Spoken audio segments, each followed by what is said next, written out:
I'm Robin Chazon. I just recently retired from the University of Connecticut, where I worked for 28 years. I am the executive director of ATBC since 2014. And I'm working now as a consultant on global restoration of forest. Well, ATBC is undergoing a lot of new initiatives and new ideas. We are really trying to be very strategic about what our role is and how we can increase the capacity of people doing research around the world in tropical biology and related to conservation issues that are very important in their regions, but also how they can better communicate that information so that it really has an impact beyond just a publication. So the meetings are very important for communication of our research and for meeting other people who are working in similar questions and for developing collaborations. So the meetings are fantastic opportunities for networking, also for field trips and for visiting and learning about the region, and for meeting old friends and continuing the kinds of dialogues we have had for many years. But we're also trying to expand the role of ATBC. Also, the publication through Biotropica is a very big component of what we do. We are discussing other ways of communicating with our community globally, including blogs, including using social media in a more targeted way, including networking, and starting some thematic chapters that provide researchers with direct contact and a space to work and collaborate. We also are trying to expand the regional chapters.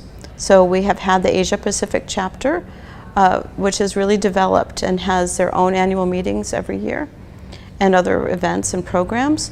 So we are beginning now with an Africa chapter, and we are hoping that we will form also a Latin American chapter, and that each of these chapters will start meeting on a regular basis and offer unique opportunities for the members. So we are really trying to engage the membership much more on the local level as well as with our global activities. Well, it's fundamental. We are losing biodiversity every day. We are losing habitats. The climate is changing, and we are in a position now to work harder than ever to understand what is still out there and how we can save it and protect it, and how we can make that work for the people who live here as well. So it's a huge challenge. ATBC is becoming very broad, very interdisciplinary to try to meet these challenges. We are a science-based organization, research. Our members are researchers, students, young professors, established experts. We want to help create professionals who can help to solve all of these problems and who can work together with government and NGOs and whoever is out there willing to work with us to help to reverse some of the problems and get on a much better track in the future. We really are a global organization. It didn't start out that way, but we have pushed very hard, and we continue to push, and it's very difficult. We have very few members in many developing countries in the tropics that need this kind of work. So we're trying to figure out how to increase our visibility and increase our effectiveness in those countries so that it becomes valuable for people to join, and then they can take advantage of some of these larger programs that we have.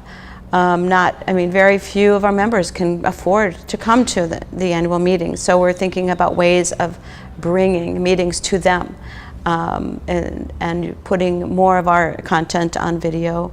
We've been talking about webinars And I think in the future we're going to be really expanding the offerings that we have on internet, so that people don't have to come up with the money to come to the meetings. At the same time, the meetings are really valuable, and we want to keep those going and make sure that they're cost effective and really successful.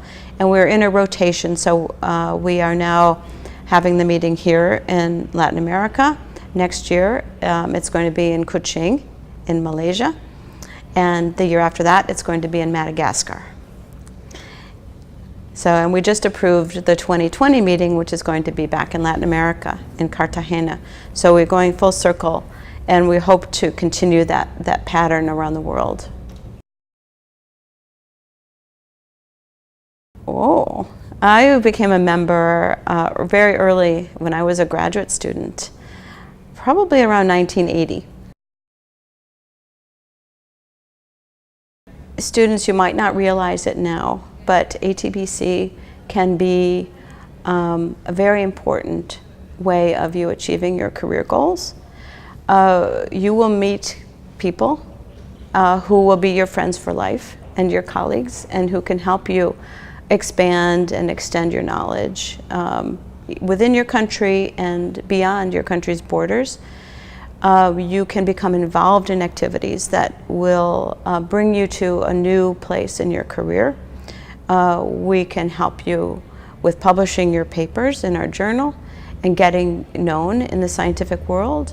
And then you can become an editor in the journal and help the decisions. And then you can also join the council when you become more established, and be associated with the world's experts in tropical biology and conservation.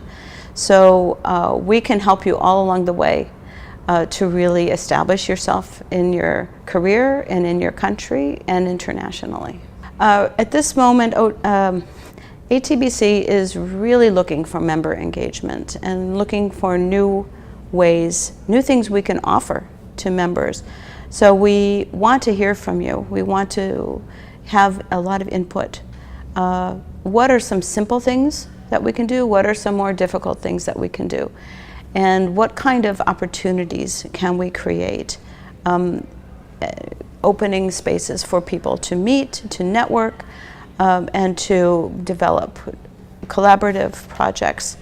Also, we are really focusing on mentoring programs now. There's one happening as I speak, and providing opportunities for young researchers to learn from older, more established researchers. And this will be ongoing throughout the whole year, not just at the meeting.